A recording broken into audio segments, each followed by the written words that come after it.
act naturally. Tony and his wife, Heather, drove up to the border from Washington state to Canada, getting into the shortest line. This customs delay was usually less than an hour, only a minor inconvenience, but worth it for a weekend in this pristine country, far from the crazy political climate in the United States. Vancouver was clean, with friendly people, and virtually no crime.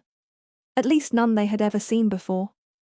As they crossed the barren plains toward the city, sunlight bathed the skyline and mountains, like silver slices of heaven coming to earth. Snow covered the top half of the glistening mountains. As they got closer, they saw the Burrard Inlet, surrounding this peninsula, water as blue as the Caribbean, but so much colder. Tony was so happy to be here. "I can't believe this is only a few hours from our home. Look at all the natural beauty.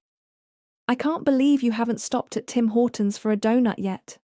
"There's one near our hotel, sweetheart. You know it's one of my favorites."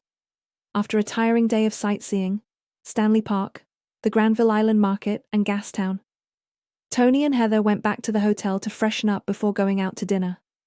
A hot tub in their room made for a restful pause before going out. "Tony, let's not stay out too late. I'd like to get a good night's sleep before tomorrow." "Yes, dear.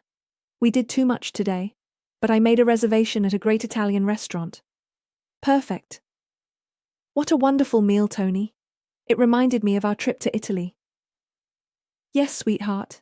Even the ambiance was perfect." Heather put her arm around Tony. "I'm bushed. Let's head back to the hotel." "Just one more to do, dear." Tony led his wife towards a Tim Horton's donut shop. "Tony, you're incorrigible. After that elegant dinner?" Tony took her hand as they walked into the back entrance to the famous Canadian donut shop. "Well, I guess I can get a coffee." Tony held the door, and Heather walked in. It was quiet.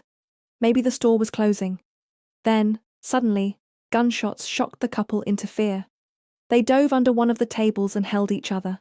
Tony whispered to his wife, "I love you, Heather." "Is this how it ends, Tony?" More gunshots, and the chaos of hostages being threatened. The couple could see the police positioning outside the front window.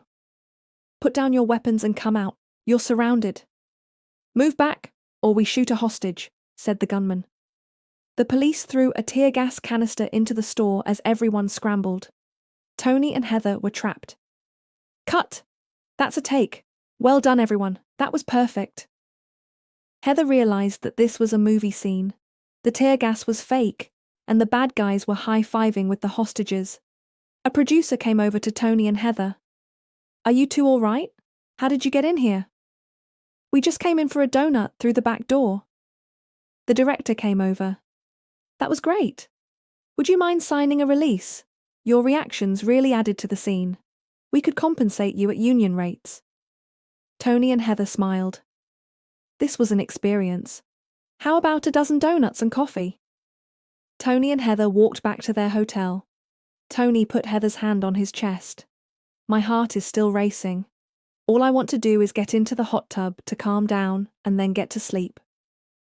Tony and Heather walked back to their hotel. In the hot tub, Tony leaned back and closed his eyes. "Heather, this is exactly what I needed." Heather snuggled next to Tony. "I'm glad you're better. But I have a better idea." She whispered something into his ear. It turned out that a near-death experience was a real turn-on for Heather. "Oh, Canada!"